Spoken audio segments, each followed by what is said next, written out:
खबरों में आगे बढ़ते हैं। अमेरिका इजरायल के बीच और ईरान के बीच जारी तनाव का असर दिखने लगा है और कच्चे तेल की कीमतें आसमान छू रही है। और भारत जैसा देश जो अपनी ज़रूरतों के लिए बड़े पैमाने पर आयात पर निर्भर है, इस संकट से अछूता नहीं है। लेकिन इस संकट के बीच पीएम मोदी ने देशवासियों से एक भावनात्मक और व्यवहारिक अपील की है, तेल बचाने की मुहिम। इस अपील का असर भी ऐसा हुआ कि देश के बड़े बड़े वीआईपी अपनी आलीशान गाड़ियां छोड़कर सादगी के रास्ते पर निकल पड़े। आइए देखते हैं ग्राउंड जीरो से हमारी खास रिपोर्ट।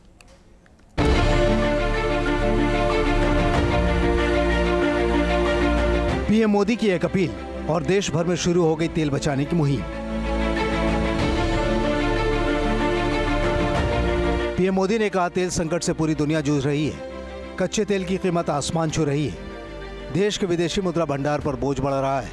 इसीलिए देशवासियों को तेल बचाने के लिए संकल्प लेना होगा। वैश्विक संकट के इस समय में हमें कर्तव्यों को सर्वोपरि रखते हुए कुछ संकल्प लेने होंगे और उन संकल्पों को पूरे समर्पण भाव से पूरा करना होगा। जैसे एक बड़ा संकल्प है पेट्रोल डीजल का संयम से इस्तेमाल करना। साथियों, हमें पेट्रोल डीजल का उपयोग कम करना होगा। शहरों में जहां मेट्रो है वहां हम तय करें कि हम मेट्रो का ही उपयोग करेंगे, ज्यादा से ज्यादा मेट्रो में ही जाएंगे। अगर कार में ही जाना जरूरी है तो फिर कार पूल करने का प्रयास करें और भी लोगों को साथ बिठा ले।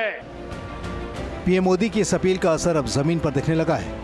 सरकार से लेकर सियासत तक कहीं काफिले छोटे हो गए तो कहीं मंत्री साइकिल, बाइक और ऑटो से दफ्तर पहुंचने लगे। अब हम आपको एक एक कर तस्वीर दिखा रहे हैं, जिसमें आपको दिखेगा कि कैसे तेल बचाने की मुहिम में पीएम से लेकर सीएम तक जुट गए हैं।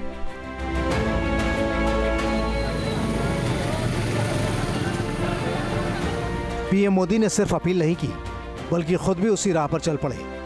दिल्ली की सड़कों पर पीएम का जो काफिला कभी दर्जन भर सुरक्षा वाहनों से घिरा रहता था, वहां अब केवल 2 गाड़ियां नजर आईं।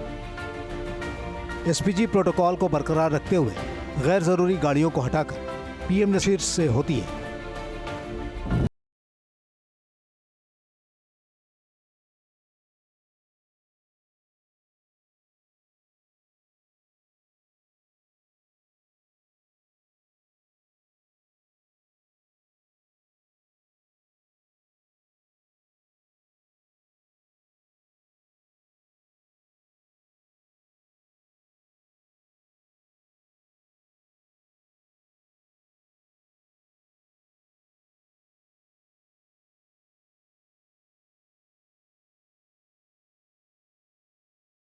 का सफर इसी सार्वजनिक परिवहन से तय किया।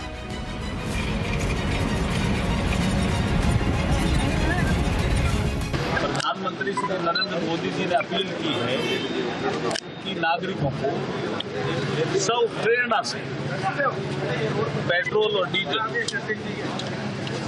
की खपत कम करने का प्रयास करना चाहिए। तो मेरा आज ये प्रयास है कि बीकानेर में जितने भी मेरे कार्यक्रम हैं, उन सब कार्यक्रमों में मैं सरकारी गाड़ी के बजाय ई रिक्शा के माध्यम से वो सारे प्रोग्राम अटेंड करूंगा।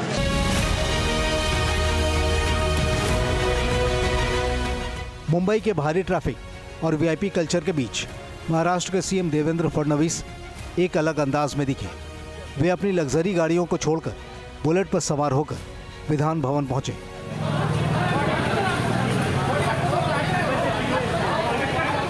उनके साथ संस्कृति मंत्री आशीष शेलार भी पीछे हेलमेट लगाकर बैठे थे। सिक्योरिटी गार्ड भी बाइक पर सवार थे।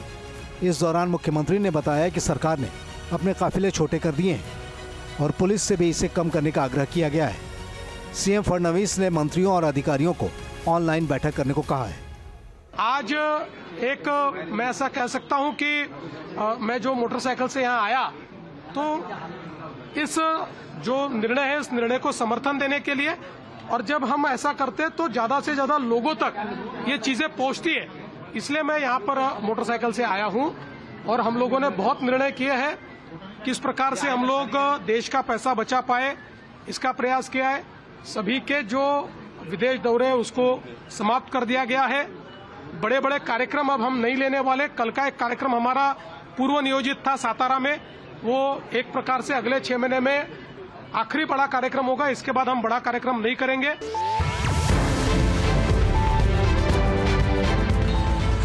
महाराष्ट्र के कैबिनेट मंत्री नीतीश राणे ने भी पीएम की अपील को जमीन पर उतारा। वे पैदल चलकर मंत्रालय पहुंचे।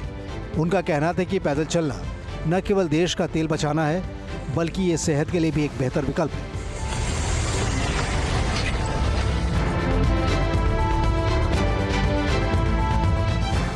उत्तर प्रदेश की राजधानी लखनऊ में वित्त मंत्री सुरेश खन्ना साइकिल चलाते हुए विधानसभा और अपने दफ्तर पहुंचे। सुबह जब वित्त मंत्री 10 कालिदास मार्ग स्थित अपने सरकारी आवास से साइकिल चलाकर विधानसभा के लिए निकले तो लोग उन्हें देखकर हैरान रह गए। मंत्री ने न केवल साइकिल चलाकर एक संदेश दिया, बल्कि पर्यावरण संरक्षण और ईंधन बचत को लेकर लोगों को जागरूक करने की कोशिश भी की।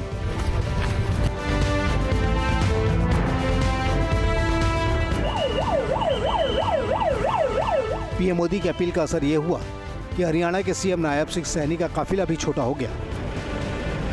सीएम सैनी जब घर से बाहर निकले तो उनके वाहनों का काफिला काफी छोटा था और ऐसी ही तस्वीरें हरियाणा के मंत्रियों और अधिकारियों के वाहनों के काफिले की भी थी।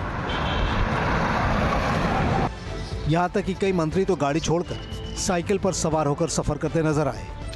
उनमें मंत्री डॉक्टर अरविंद शर्मा भी एक थे, जो साइकिल पर सवार होकर बीजेपी कार्यालय पंचकमल में आयोजित निकाय चुनाव सम्मान समारोह में पहुंचे।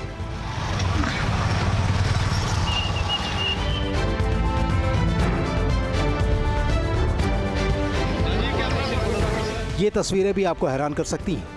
ये गुजरात के गवर्नर आचार्य देवव्रत हैं। हरियाणा के कुरुक्षेत्र में जब रेलवे स्टेशन पर उतरे तो साइकिल से ही रवाना हो गए। उनकी सिक्योरिटी टीम भी साइकिल पर साथ चल रही थी।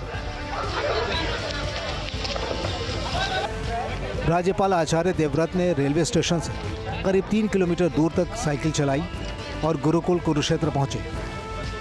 उनके काफिले के आगे सिर्फ 2 गाड़ियां चल रही थीं। वे गाड़ियां भी इलेक्ट्रिक थीं।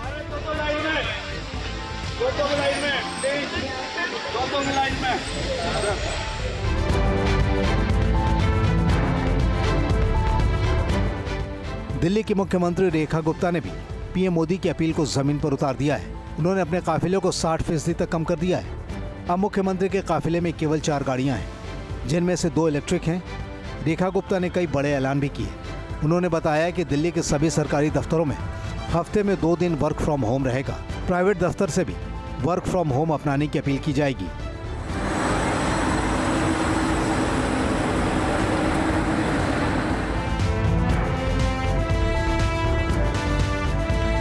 बिहार के सीएम सम्राट चौधरी, जो कभी 19 गाड़ियों के काफिले के साथ चलते थे, वे भी 3 गाड़ियों के काफिले के साथ दिखे।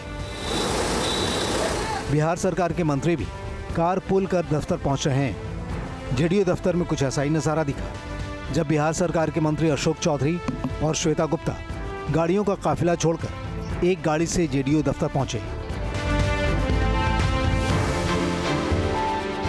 पीएम मोदी की अपील के बाद देश भर से जो तस्वीरें सामने आई हैं, वो ये दिखाती हैं कि अगर लीडरशिप उदाहरण पेश करे तो उसका असर नीचे तक जरूर जाता है।